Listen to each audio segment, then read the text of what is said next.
자, 세원이라는 거는요, 조세가 부과되는 원천이야, 얘들아. 무슨 말인지 알지? 조세를 어디서 걷냐, 이 얘기야. 조세가 부과되는 그 원천인데, 소득은 대표적인 세원 중 하나이다. 이거 무슨 말인지 알아요? 첫 문장부터 이해를 못하면은 약간, 상식적인 걸 논할 수밖에 없어요. 무슨 말이냐면, 세원은 세금이 나오는 곳이야. 국가가 세금을 걷어야 되지. 근데 세금을 어디서 걷을까? 예를 들어, 수출이나 무역하는데도 세금이 나오고, 또 뭐에도 나와? 너네들이 돈을 쓸 때, 아이스크림 사 먹으면은 카드 결제하면은 뭐 거기도 세금도 걷고 그랬죠. 근데 또 어디가 또 있어? 소득이 가장 대표적이다. 우리들이 돈을 벌 때 거기서 세금을 떼서 낸다. 됐어요? 조세를 부과할 때 세율을 적용하는 부분은 세원 전체가 아니다. 자, 세율이라는 게 뭘까? 세금을 걷을 때 어떤 비율을 곱해서 걷는다는 거야. 특정한 비율로. 예를 들어서 뭐 세율이 몇 %다 라고 하면은 너네가 예를 들어 소득에서 세율을 따진다고 해봐. 얼마를 벌었어. 거기다가 세율을 곱해서 그만큼 세금을 떼가는 거야. 그게 세율이야. 근데 뭐래? 세원 전체가 아니야. 그러니까 세원이라는 게 이만큼 있어. 세원이 있어. 이 세원이라는 건 뭔데? 세금이 나오는 곳이야. 세금을 뜯어갈 수 있는 곳. 근데 이 중에서 세율을 매기는 부분이 있어. 이게 세율 대상 부분이야. 세율 대상.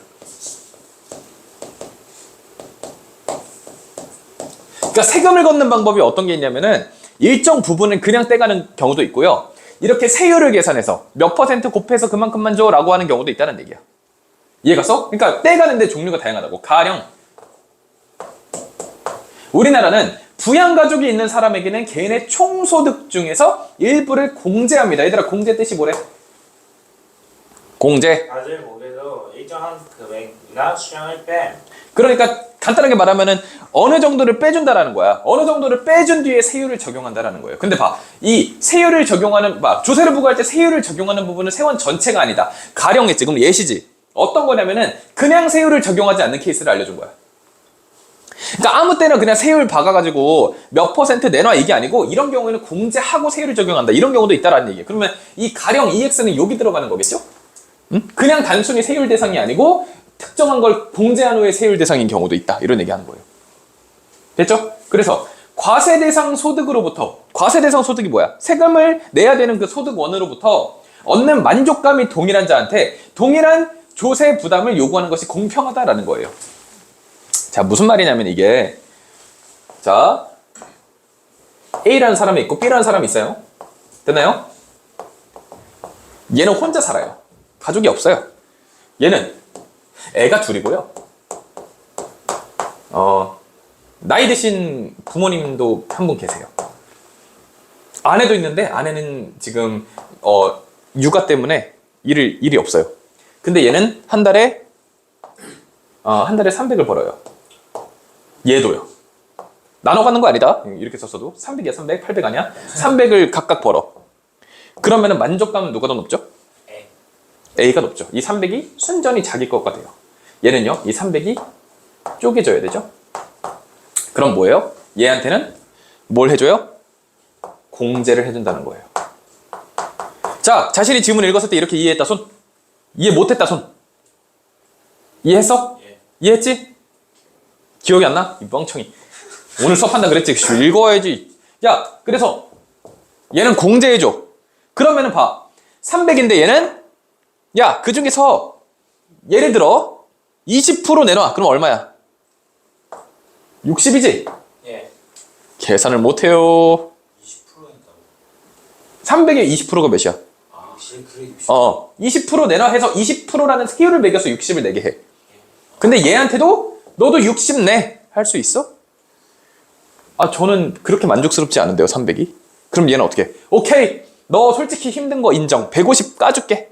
오케이, 200까지 까줄게. 그러면은 너는 100 중에서 20% 내. 공제해준 거죠, 나머지 200은? 그래서 20만 내. 이런 식으로. 이게 공제의 개념인 거예요. 됐어요? 네. 지운다잉? 슝슝슝슝슝. 자, 공제를 한 뒤에 세율이 적용되는 소득. 그러니까 아까 말했던 이 체크 포인트. 이 체크 포인트를 뭐라 부른다고? 과세 표준.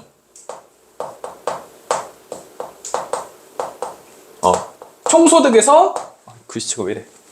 총소득에서 공제를 한 다음에 공제를 한 후에 뭐 하는 거야? 세율을 매기는 거. 그게 과세표준. 얘는 뭐라고? 공제된 거죠? 됐나요? 그리고 납세 부담액, 즉 세액은 과세표준에다가 세율을 곱함으로써 산출된다. 이거 당연한 얘기죠? 이런 한 줄 한 줄이 너네가 부담이 될 수가 있어요. 그럼 정리를 잘 해놓고 가. 납세 부담액. 이게 다른 말로 뭐래? 세액. 다른 말로 하면은 얘들아, 세금이야, 그냥. 내는 돈. 이건 어떻게 나오냐? 과세표준에 뭘 곱해? 세율.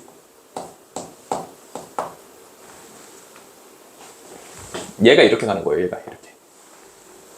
이해 안 가요? 다시. 일반적인 케이스에서는 우리가 버는 돈에다가 세율을 그냥 곱해. 일반적인 경우에서는. 어떤 경우? 어떤 경우? 그냥 대표적인 경우. 그러니까 세율을 적용하는 일반적인 부분. 그거는 뭐야? 소득에다가 세율을 곱해서 내게 납세 부담액을 내게 해. 이게 일반적인 여기 세율 대상 여기에 들어가는 거고, 그렇지 않은 경우 중에서는 어떤 게 있냐? 과세 표준을 먼저 만들어. 과세 표준이라는 말의 뜻이 뭐겠어? 과세할 수 있는 표준 금액을 만든다는 거야. 공제할 거 다 공제하고 남은 돈에다가 그 공제하고 남은 돈에다가 세율을 곱해서 납세 부담액을 만드는 게 이 케이스다. 이해 갔어? 그래서 이 과세 표준이라는 게 다른 말로 하면은 공제 후 금액인 거야. 공제 후 얼마 있어? 거기다 세율 곱해서 내. 이 얘기야. 질문. 이해 갔어요? 쉬운다 여기. 여기까지는 쉬었다.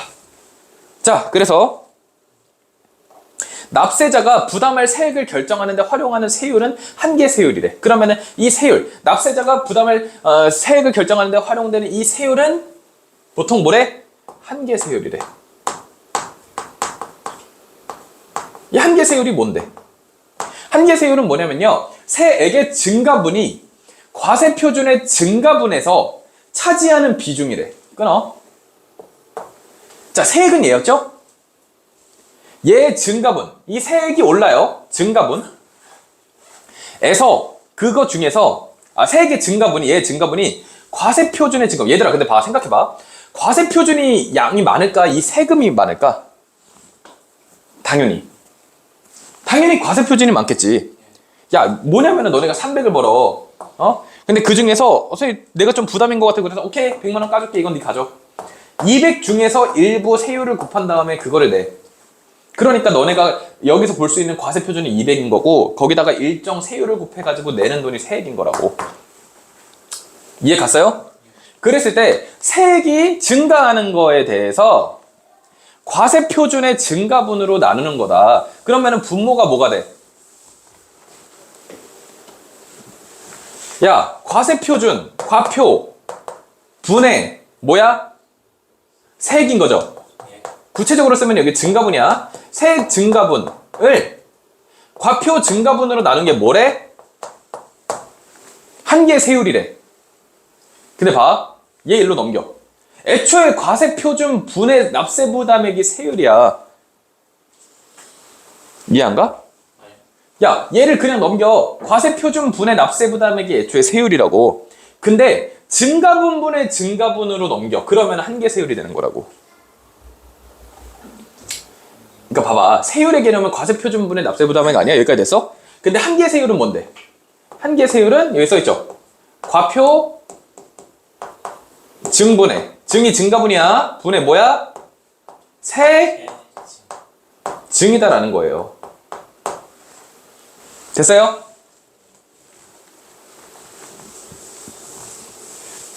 근데 이 세액을 결정하는데 보통 우리는 이 한계 세율을 쓴다라는 거예요. 이 세율 자리에. 자, 그 밖에도 세율에는 세액을 과세 표준, 나는 뭐 평균 세율, 그러니까 종류가 많은 거예요. 평도 있고, 또 뭐 있어? 실효 세율 이런 것도 있다. 됐어요? 이런 것들이 있다. 그런데 납세자가 부담할 세액을 결정하는데 활용되는 세율은 뭐였다? 그때는 보통 우리가 뭘 쓴다? 한계 세율을 쓴다. 이런 얘기를 하는 거예요. 이해 가요? 그냥 여러 가지 세율에 대한 개념을 알려주는 거예요. 세율의 종류에 대해서 알려준 거야. 얘들아, 세율의 종류에 대해서 알려준 거야. 우리가 활용할 세율의 종류에 대해서. 됐죠? 그래서 얘들아, 평균 세율은 이거야. 세액을 과세 표준으로 나눈 거, 세액을 과세 표준으로 나눈 거. 그게 당연히 그냥 기본적인 평균 세율인 거예요. 됐어요? 그리고 세액을 과세 이전 총소득으로 나눈 게 실효 세율. 그러니까 과세하기 전에, 공제 전에. 일반적인 케이스처럼. 이해 갔어? 이런 얘기 하는 거예요. 자, 이 예시를 통해서 한 번 더 봅시다. 뭐, 얘들아, 이거 정리 한 번만 해줄게. 그럼 한계 세율은 이렇게 정하는 거였고, 평균 세율은 어떻게? 그냥 그냥 얘를 이렇게 나눈 거. 실효는 공제 안 하고, 공제하기 전에 것 넘긴 거. 됐어요? 예를 통해서 이해해보자. 자, 소득세 세율이 과세 표준금액 1천만 원 이하는 10%. 근데 이거 봐. 과세 표준금액이다. 공제한 거야, 안 한 거야? 공제 후죠? 맞지? 공제 후죠? 이게 1,000만 원 이하면은 10%래. 1천만 원 초과 4천만 원 이하는 20%래. 구간으로 나누는 경우도 있다. 구간으로 나누는 까닭은 소득에 대응하는 세율을 일일이 이렇게 정하는 게 힘들다. 됐어요? 그렇기 때문에 구간으로 이제 세율을 정하는 거예요. 그러니까 이 세율이라는 것도 여러 가지 케이스가 있는 거예요. 무조건 고정값이 아니라고. 이해 가니? 얘들아? 됐어요? 그렇다. 그래서 과세 표준 금액이 3천만 원인 사람의 세액은 1천만 원 곱하기 0.1 더하기 2천만 원 곱하기 0.2, 500만 원 계산된다. 이거 왜 이러는 거야? 내가 볼 때는 이런 내용이 좀 빠진 것 같거든요. 1천만 원 이하의 10%로 한 번만 할 수 있는 것 같아요. 1트만. 그러니까 1천만 원으로 이거는 한 번만 할 수 있어. 다 쪼갤 수는 없어. 한 번만 하고 그 다음 거는 넘어가야 되는 것 같아요. 구조가. 아마 그런 것 같은데 그런 내용이 안 나와 있는데 나는 이해가 잘 안 가네. 일단 해볼게. 뭐 그래서 이렇게 한대요. 이 경우 평균 세율은요 16.7이래. 평균 세율을 어떻게 구하는데? 과세 표준을 뭘로 나눈 거야? 납세 부담액으로 나눈 거예요. 그래서 16.7이다. 여기까지는 문제 없지. 됐어? 그럼 우리 얘만 좀 찝찝하니까 좀 체크해두자. 이거 왜 이럴까? 내가 뭔가 위에서 놓친 게 있나? 놓친 게 없었던 것 같은데. 과세 표준의 세율을 어떻게 적용할 것인가에 따라서 세율 구조가 결정된다. 과세 표준이 클수록 높은 세율로 과세하는 것을 누진 세율 구조. 그쵸? 그러니까 돈으로 우리가 얼마 낼 건지 계산해야 되는 그 돈에다가 그 세율을 곱해야 되는 그 친구가 커질수록 높은 세율로 과세하는 게 누진 세율. 됐어요? 어려운 거 없지? 자, 그런데 누진 세율 구조가 아니더라도 고소득일수록 세액이 증가할 수 있으니까 세율 구조는 평균 세율의 증가 여부로 판단하는 것이 적절하다. 이게 무슨 말이에요, 이게 도대체? 이해가 하나도 안 가네.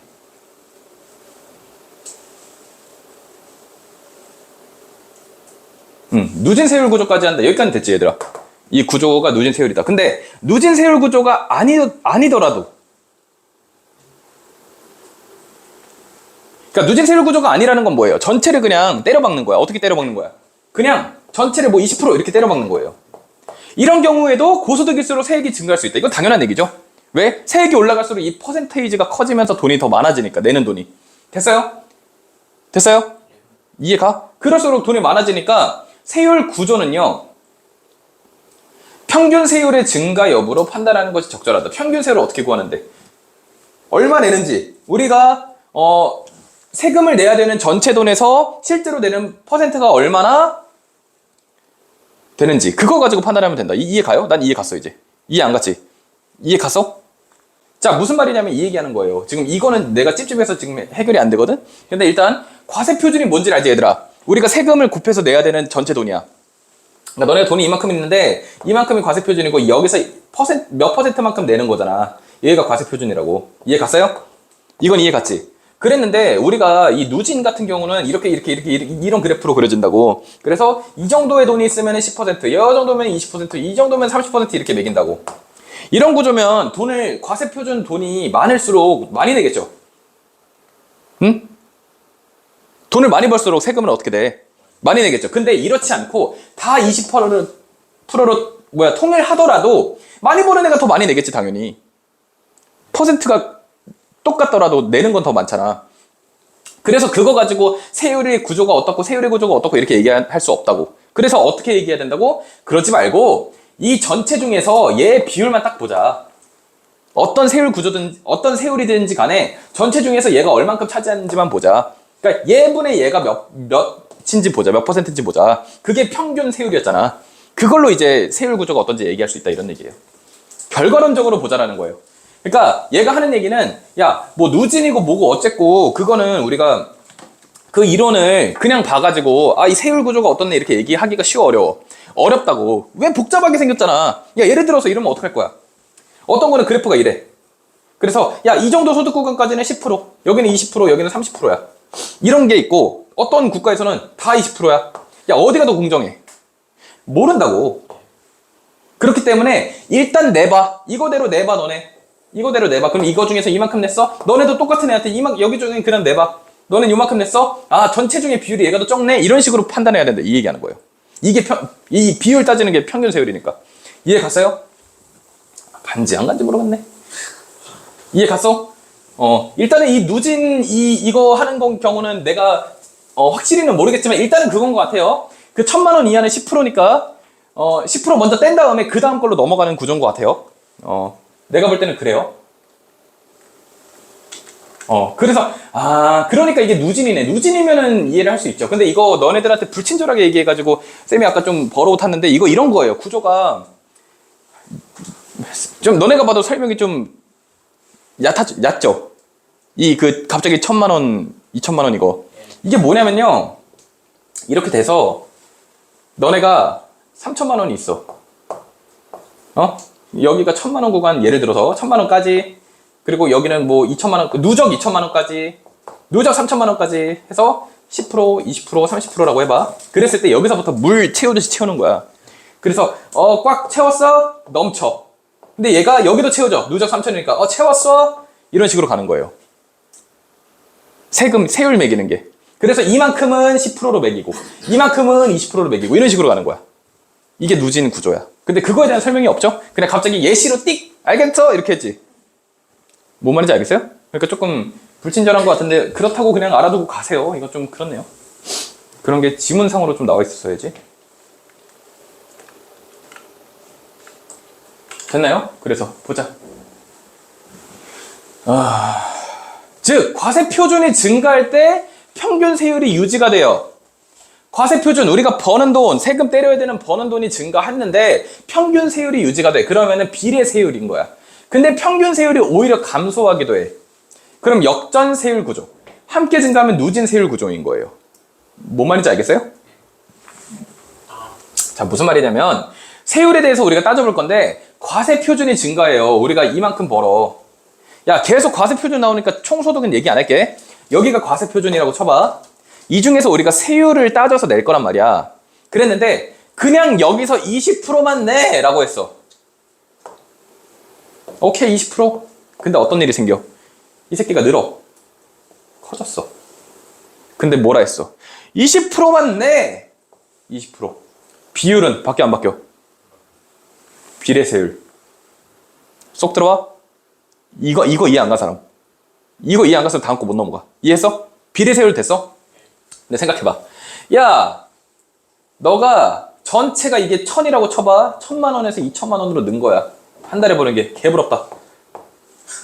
20%만 내. 1,000만 원까지는 몇 프로 냈어? 20% 냈지. 근데 너 1,000만 원 넘어가면은 그때부터는 30%다? 라고 했어. 그러면은 여기서 이 정도까지는 1,000만 원대까지는 괜찮았겠지. 근데 얘가 버는 돈이 늘어났지, 2,000으로. 그럼 20%가 아니네? 일부분은 20%겠지. 아까 봤지? 예시? 일부분은 20%지만 일부분은 30%가 돼야겠지? 그러면은 얘가 아까보다 분량이 어떻게 돼? 줄어? 늘어요. 늘지. 근데 얘가 3,000이 돼. 그럼 이제 40% 해야겠는데? 뭐야 이거? 누진 세율. 그러니까 봐봐. 결론적으로 이거 과세 표준이 늘었을 때 걔가 과세 표준에서 차지하는 비율이 일정하면은 비례. 누진 때문에 늘어나. 그러면은 뭐야? 누진. 근데 얘가 야 20%. 근데 너 더 벌면은 좀 덜 내라. 10%. 그러면은 줄겠죠, 맨 처음보다. 반대로 역진. 역전이야, 역진이야. 역질이지? 구조가 이해 가요? 그래서 이거예요. 일단 때려보고 비율상으로 바뀌었냐? 이거를 따져봐야 돼. 비율을 보는 거예요. 그 비율이 뭔데? 평균 세율이라고. 이해 갔어요? 지운다잉? 지운다잉? 됐죠? 아니, 누진에 대한 개념이 아까 좀 안 나와 있어가지고 이따 위에 한 번만 다시 볼게. 마지막에. 일단 잡기는 했거든? 걔는 안 잡은 개념 없어, 우리 지금까지. 모르는 개념 없어요. 다 잡았는데 지금 그냥 설명이 불친절하다고 쌤이 느껴가지고 좀 찝찝한 거야, 그냥. 모르는 개념은 없어, 우리. 대다수 국가에서는 서적세는 누진 세율 구조를 적용하고 있대. 자, 얘들아, 누진 세율은 이랬지? 기억나? 그러면은 여기서부터 물 채워가지고 넘칠 때마다 이렇게 올라가는 거였지? 그랬을 때 퍼센트 비율은 작을 때에 비해서 클 때 어떻게 됐어? 비율이 유지돼? 커지죠? 이런 구조였죠? 기억나지? 그러니까 근데 왜 이런 구조를 할까? 경제적 능력에 따라 조세를 부담하는 것이 공평하다. 그러니까 많이 벌면 더 내라 이 얘기야. 비율상으로. 일찍이 공리주의자 밀은 익숙하죠? 생윤러들 밀과 벤단 또 찾고 싶지? 밀 나오니까. 밀은 무슨 공리주의? 죽여버릴까? 질적 공리주의. 알지? 자, 밀은 조세 부담이 개인의 소득 감소를 유발하므로 세금 납부에 따른 경제적 희생, 즉 효용의 손실이 균등해야 공평하다고 보았다. 이거 문장 복잡하니까 어려우니까 끊어서 할게요. 조세 부담이 부담스러워. 돈 내는 거 싫어. 세금. 그 부담이 개인의 소득 감소. 돈 안 벌어. 이씨. 유발하므로 끊어. 세금 납부에 따른 경제적 희생. 즉 효용의 손실이 균등해야 공평하다고 보았다. 자, 예를 들면 비율이 유지돼. 이렇게. 똑같이 20%야. 얘들아. 그러면은 100만 원 버는 사람이 생각합니다.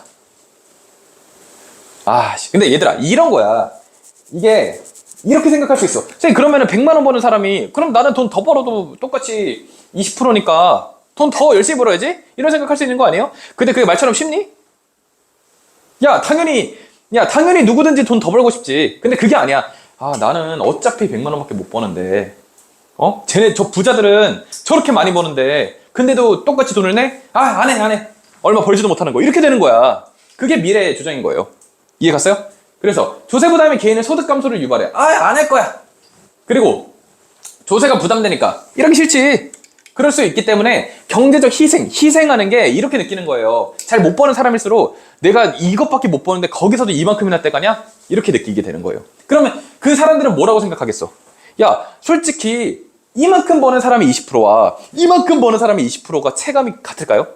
물론 많이 버는 사람이 이렇게 얘기하겠지. 내가 많이 버는 만큼 거기서 20% 엄청 큰 돈이야 라고 얘기하겠지. 근데 다르다니까? 얘들아, 1억 버는 사람이 1년에 2천만 원 내는 거랑 100만 원 버는 사람이 20만 원 내는 거는 엄청 달라요. 물론 그렇게 얘기하죠. 부자의 입장에서는 그만큼 많이 내는 거다라고 얘기하겠지만 그 돈으로 먹고 살아야 되는 그 사람들은 어떻게? 나 진짜 100만 원밖에 못 버는데 20만 원까지 가져가? 이렇게 느낀다는 거예요. 이해 갔어? 그렇기 때문에 효용의 손실이 균등하지 않잖아 라고 한 거예요. 내가 느끼는 20%는 너랑 달라 이렇게 얘기하는 거예요. 희생이 더 크다고 이렇게 얘기하는 거예요. 이를 균등 희생 원리라고 하는 거예요. 그래서 밀의 이러한 주장은 후대 학자들에 의해서 누진 세율 구조를 옹호하는 걸로 활용됐다라는 거예요. 됐어요? 여기서 희생이란 세액 자체 얼마를 내냐 이게 아니고 효용의 감소예요. 근데 이 효용이란 단어가 사실 그 공리주의 배운 학생들은 잘 알겠지만은 사회적 효용 이런 거예요. 사회적인 이득. 근데 이제 문제가 뭐냐면요. 밀은요, 균등이 뭔데? 이거에 대해서 잘 얘기하지 않았어. 왜냐면 봐, 균등에 대한 여기가 여기 있잖아. 우리가 사회적으로 손해를 보죠. 물론 그 손해는 국가를 위한 자산이 되기는 해. 그래도 사람들이 생각할 때는 심리적인 손해야 아니야. 손해죠. 근데 걔를 균등하게 나눠야 돼 라고 미리 얘기한 거야. 근데 밑에 있는 사람들은 그래서 그거에 대해서 뭐라고 해석한 거냐면은 절대 희생 균등의 원칙, 비례 희생 균등의 원칙, 한계 희생 균등의 원칙 이런 식으로 이제 했다라는 거예요. 됐죠? 됐어요? 그래서 이런 논의는 소득만이 개인의 효용을 결정하고 효용은 측정이 가능하고 소득 증가에 따라서 한계 효용이 체감한다 라는 가정에 입각해 있다는 거예요. 그러니까 여기서 말하는 체감이라는 거는 떨어진다예요. 많이 벌수록 20% 내는 거에 대해서 그럴 수 있지라고 느낀다라는 거예요. 적게 벌수록 20% 이렇게 된다라는 거예요. 그 가정으로 이제 이어졌다라는 뜻이에요. 특별한 내용은 없어요. 뿐만 아니고 모든 사람의 소득의 한계 효용 곡선이 동일하다라고 가정합니다. 그러니까 심리적인 거를 다 동일한 걸로 가정한 거예요. 그림 보자. 자, 균등한 희생과 관련 있는 세 원칙은 위에서 뭐 절대, 비례, 한계, 희생, 균등의 원칙이었죠? 이 세 원칙은요. 그림에 나타내 있는 것과 같은 소득의 한계 효용 곡선을 통해 이해할 수 있대. 자, 그림 한번 보자. 아, 이것도 넘어가야 되지, 페이지. 아이, 그림을 여기다 그려놓게, 얘들아. 여기다 그릴게. 야, 여기까지 이해 안 간 사람 있니? 이 시점까지? 없지? 지문이 좀 난이도가 있네요. 자, Y 그래프가 뭐야? 한계 효용. 효용. 맞네. 한계라는 단어가 들어가게 되면 어떤 거예요? 하나의 단위가 올라갈 때 느끼는 것, 이런 것들이 한계라는 단어로 쓰여요. 그래서 한계 효용 맞아요. 그래서 얘가 한계 효용이 이렇게 떨어지네요. 소득이 늘수록 한계 효용은 어떻게 돼요? 떨어지네요. 그리고 얘가 S인가요? 맞죠? 예. 알파, 베타, 맞아요? 예. 그리고 얘가 Y 뭐예요? Y, 원. 1, 옆에가 제로. Y0, 예. 그리고 이 사이가 뭐예요? 색, T예요? 네. T. 맞죠? 이거 그림. 네. 자, 한계 효용이란 소득이 소득이 1단위 증가했을 때, 소득이 조금 증가했어. 그랬을 때 얼마나 만족하는가. 근데 봐, 얘들아, 이거 봐. 소득이 없어. 개그지야. 여기서 내가 10만 원을 벌었다고? 봐. 여기서 없어. 다시 잠깐만요.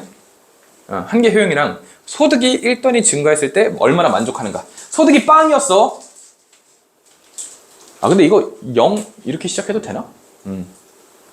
이렇게 봅시다. 여기서부터 봅시다. 야, 소득이 요 정도였어. 여기서 소득이 이만큼으로 갔어. 그랬을 때 느끼는 만족감이 조금 떨어진다라는 거예요. 그러니까 다른 말로 하면은 너네가 덜 벌 때는 조금씩 벌 때 기분이 어때? 개째진다라는 거야. 그러니까 이게 그냥 소득이라고 나오는 게 맞나? 그러니까 어쨌든 이런 얘기예요. 소득이 적을수록 그거에 대한 느끼는 만족감이 어때? 겁내 높다라는 거예요. 근데 얘가 일반 효용이 아니고 한계 효용이라는 게 뭐냐면요. 이게 그거야. 소득이 그냥 효용이었으면 얘들아 그래프가 이렇게 안 그려져. 무슨 말이냐면 한계 효용이라는 건 뭐냐면은 한 점을 찍어. 이 점에 왔을 때 너가 느끼는 만족감. 그거에 대해서 얘기하는 거야. 1단이 늘었을 때. 이 지점에서 1단이 늘었을 때. 이해 갔어? 그러니까 무슨 말이야. 이쪽에 가까울수록 소득이 적을수록 한 단위 더 벌수록 느끼는 쾌감이 어때? 째져요. 근데 점점 무뎌져 이게. 많이 벌수록 뭐 돈 이렇게 되는 거야. 자, 그림이 왜 이렇게 길어 이거? 자, 그림에서 원래 소득이 Y 뭐야 저거는? Y0 5? 이거예요? 예. 원점 이렇게. 소득이 이만큼이었던 사람은 소득이 이만큼이었던 사람은 색 T를 냅니다. 그러면은 세후 소득이 YT는 어디야 얘들아? 얘가 Y1이 아니고 YT인가 본데? 맞아? 맞아요. 거기 와 있죠. Y가 1이 아니네. 예. YT5로 준대. 그러니까 얘가 없어지는 거죠. 그러니까 소득이 이만큼에서 이만큼으로 준 거죠. 됐어요? 예. 그랬을 때 이때 희생된 효용의 절대량은 면적 B다. 이거 면적으로 계산하래. 그러니까 봐, 어떻게 되는 거야? 얘가 지금 느끼는 게 이거는 다르지 않아? 적게 벌었을 때 거기서부터 더 벌수록 한계 효용이 겁나 커져.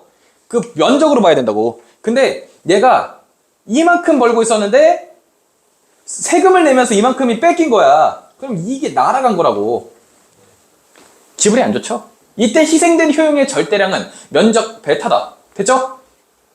이해 갔어? 기분 안 좋아졌다 이만큼. 노랑이만큼 기분이 안 좋아졌다. 근데 절대 희생 균등의 원칙에 따르면 1번 원칙이죠 이거. 1번 체크해두자. 1번 원칙에 따르면요. 각 개인들이 조세를 부담함으로써 떠안게 되는 희생 이거죠. 노랑이 기분 안 좋아진 거. 이거를 균등하게 나눠 가져야지. 그러므로 이 원칙 아래에서는 고소득자의 세액이 저소득자보다 커야 돼. 당연한 얘기죠. 응? 왜냐면 봐봐.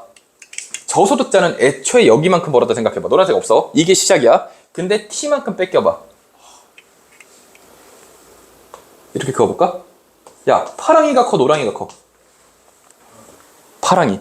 그래가지고 뭔 얘기하는 거야? 야, 그럼 노랑이 범위를 좀 넓혀야지. 이렇게. 이런 주장하는 거예요. 파랑이를 좀 줄여주고. 그러면 고소득자가 더 많이 낸다는 뜻이 되지. T가 길어지잖아. 이해 가요? 이해가? 이런 얘기하는 거예요. 그런데 이것만으로는 누진세율 구조라고 단정하기 어려워. 왜 이게 누진세율이 나왔는지 설명하기 어려워. 이게 충분해? 아니야. 또 절대희생균등 원칙 다시 1이죠. 이 아래에서는 소득이 1% 증가할 때 한계 효용이 1% 이상 감소할 정도로 한계 효용 곡선이 가파른 기울기를 가져야만 성립될 수 있대. 그러니까 한계 효용 곡선이 이렇게 생겨 먹어야 된다는 거예요. 얘가 기울기가 0이야. 이렇게죠? 이러면은 절대희생 맞나요? 기울기가 0이면 이거 맞나 이거? 이렇게? y 콜 0이니까 맞지? 그러면 이렇게죠. 기울기가 0이라면 절대 희생균등의 원칙 아래에서는 모든 개인이 동일한 세액을 부담해야 돼. 뭔 말인지 알겠어? 얘들아, 그래프가 이렇게 생겨 먹었기 때문에 노랑이를 넓혀야 된다 얘기하는 거야. 얘가 만약에 그래프가 이렇게 생겼어 봐. 그러면은 야, 똑같잖아. 티라미수 케이크구만. 다 똑같이 느낀다고. 그러니까 가난한 사람이 20%를 뜯겨도 부자인 사람이 20%를 뜯겨도 체감하는 게 똑같아. 그러면은 부자한테 더 거둘 이유 있어? 없어. 다 똑같이 기분 나쁘잖아. 공평하게 기분 나쁘다고. 근데 지금 그게 아니라고. 그래프가 이러잖아. 만족도가 다르다고. 그게 포인트인 거라고. 그래서 자꾸 부자한테 돈 더 걷는 거라고. 여기서. 됐어요? 자, 극단적으로 생각했을 때 한계 효용 곡선이 체감하지 않고, 체감이라는 거는 우리가 느낀다. 그 체감이 아니고 하락한다는 뜻이야. 한계 효용 곡선이 이렇게 떨어지지 않아. 기울기가 빵이야. 그러면은 모든 개인이 동일한 세액을 부담해야 된다. 이거 이해 갔죠 이제? 이해 안 간 사람 솔직히. 갔어? 됐죠? 누진세율 구조를 충족시킬 수 없는 것이다. 그런 경우에. 자, 비례희생균등의 원칙. 이거는 2번이죠? 2번. 자, 비례희생균등의 원칙에 따르면요. 과세 이전의 총소득으로부터. 야, 총소득 나왔다. 이거 과세 이전이니까 과세 표준일까 이게? 과세 표준 얘기가 아니겠죠? 그 전 총소득인 것 같은데? 자, 거기서부터 얻는 총효용에서. 근데 굳이 안 따져도 될 것 같아. 그 과세 표준에 대한 개념을 안 쓰고 있네요. 됐죠? 그냥 번돈이라고 생각하면 돼. 번돈에서 납세로 인한 효용의 상실, 즉 희생이 차지하는 비율이 모든 개인에게 동일해야 돼. 그러니까 내가 이만큼 벌었어. 근데 이만큼 뺏겼어. 그러면은 따져야 되는 게 이거랑 또 다른 개념으로, 이 개념으로 쓰긴 할 거야. 그냥 이 비율 있죠. 이 비율 뭐 몇 퍼센트, 이 비율이 모든 개인이 같아야 된다라는 거예요. 근데 이게 효용의 상실, 즉 희생이니까 단순히 돈만이 아닐 수도 있어요. 심리적인 것도 포함될 수 있어. 이는 그림에서 면적 베타를 면적 알파 플러스 베타로 나눈 값이 효용의 희생 비율. 이 모두 똑같아야 된다. 이게 같아야 된다는 게 두 번째 원칙이야. 이게 뭔데? 이 베타를, 이 파란색 장난쳐놔가지고 알파가 이거죠? 파란색 신경 쓰지 마. 지워줄게. 파란색 지워줄게. 노란색 잘못 그은 것도. 얘들아, this is alpha, this is beta. 알파 플러스 베타 분의 뭐? 베타. 이게 효용의 희생 비율. 내가 얼마나 비율상으로 희생받나. 전체 중에서 낸 거. 아까는 뭐였냐면, 아까는 이거 넓이 계산한 거야 그냥 단순히. 지금은 이 전체 중에서 얘 비율 따지는 거야. 두 번째 거는 이게 같아야 된다. 됐어요?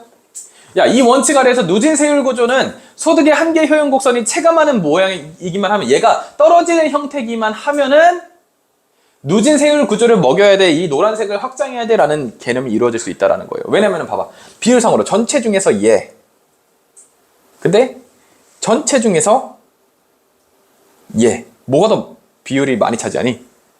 그러니까 이게 전체인 애가 알파 플러스 베타가 전체인 애가 베타만큼 내는 비율 vs 전체가 알파인 애가 그 중에서 이만큼을 내는 비율.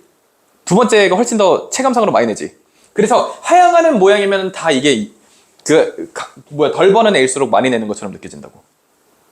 이해 안 간 사람 솔직히 다 이해 갔어? 이해 안 갔지? 왜 손을 안 들어? 봐, 하향하고 있어. 하얀 곡선이기만 하면 돼. 그래서 이 밑에를 균등하게 나눌 거야. 여기랑 여기랑 길이가 같아요. 그랬을 때 이쪽까지 버는 애가 부자겠죠. 얘는 좀 덜 벌겠죠. 그랬을 때 얘 모든 돈은 이만큼이야.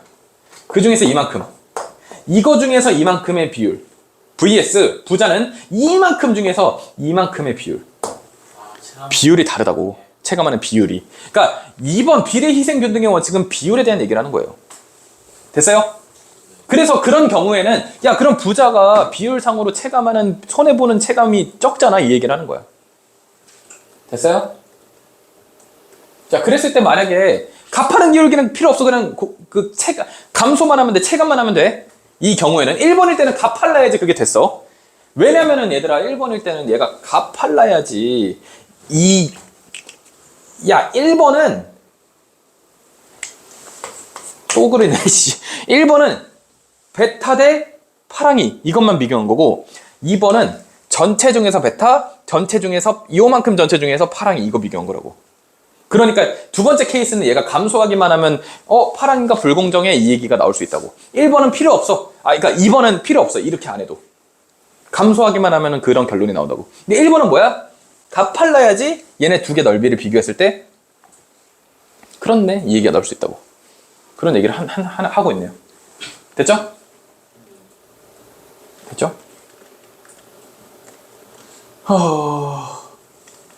자, 한계균 희생균등의 원칙은 몇 번이야? 3번이죠? 얘들아, 과세 이후에 얻는 한계 효용의 크기가 모든 개인에게 동일해야만 해. 과세 이후에 얻는 한계 효용의 크기가 모든 개인에게 동일해야 된다. 그러니까 과세 이후에 얻는 그 한계 효용. 그림에서 조세 부담의 마지막 단위에서 발생하는 한계 효용은 선분 YTS. 어디죠? 이거죠. 이거죠. 이 선분 YTS의 길이야. 무슨 말이냐면 조세 까이고 마지막 줄 얘기하는 거예요. 됐어요? 이 길이가 다 같아야 된다. 얘들아, 근데 가난한 사람은 파란색이 떼이죠. 길이가 어때요? 더 길죠? 그러면 안 된다라는 얘기예요. 이 길이가 같아야 된다. 그 결과 과세 이전의 소득 수준에 관계없이 모든 개인이 동일한 효용의 크기를 가지게 된다.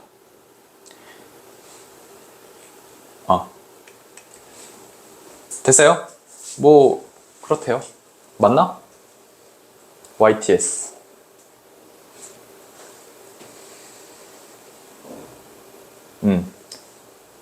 그 결과 이거 한 번만 다시 볼게. 과세 이전의 소득 수준에 관계없이, 그치? 그러니까 모두가 이만큼, 이 핑크색만큼의 길이에 해당이 되면요, 느끼는 한계 효용, 기분 좋아 어느 정도, 이만큼 뜯겼을 때 이 정도 기분 좋아가 똑같다라는 거예요. 됐죠? 그렇게 해야 된다. 따라서 한계희생균등의 원칙을 적용하면 고소득층일수록 매우 무거운 조세 부담. 근데 이거는 사실 비현실적인 게, 그러면은 봐봐, 겁내 많이 벌어. 그래도 걔는 이만큼 내야 돼. 이만큼 벌면요, 걔도 이만큼 내야 돼. 왜? 야, 같은 데서 끝나야 되잖아. 근데 이게 실제로 다 구현된다는 게 아니고 이거를 맞추기 위해 노력해야 된다는 얘기를 하는 거예요. 이해 갔어요? 그런 얘기하면 정리해보면 이런 거예요. 뭐 세원에 대해서 알려주고, 조세에 대해서 알려주고, 공제하고 과세 표준 가지고 거기다 해서 비율 따지고, 그래서 종류가 평균 세율, 뭐 실효 세율 이런 것들이 있다. 근데 걔네들 하나도 안 써먹죠, 얘들아? 응? 안 써먹잖아, 걔네들. 한계 세율은 좀 써먹었나요, 쟤? 일단 뭐 그렇고, 얘가 좀 그랬죠? 누진세에 대해서 어떻게 설명하고 있냐, 그냥 계산하는 방법만 알려줬죠? 예시로. 그치? 그렇게만 알려줬고. 이렇게 됐다. 크게 어려운 건 없네요. 질문 있나요? 없어요? 이해가 잘 안 갔나요? 네? 그냥 어려워요? 사실 내가 봤을 때는 이 그래프 나오기 전까지의 위의 내용은 조금 왜 쳐넣었나 생각 들 정도로 좀 별로고요. 그래프 나오고부터는 그래프 이해를 잘해줬으면 저는 이 글을 충분히 잘 읽었다고 생각해요. 그 위에 있는 내용은 뭐 써먹지도 않고 갑자기 이것저것 끼워놓은 느낌이 있죠? 그죠? 그래서 쌤도 열심히 이해하려고 했지만 그 열심히 이해하려고 한 게 안 쓰이죠? 보면 이 그래프만 잘 이해했으면 이 글은 잘 읽었다라고 얘기할 수 있을 것 같아요. 되죠? 원진구 최고의 국어학원 성공적인 입시를 위한 성공 솔루션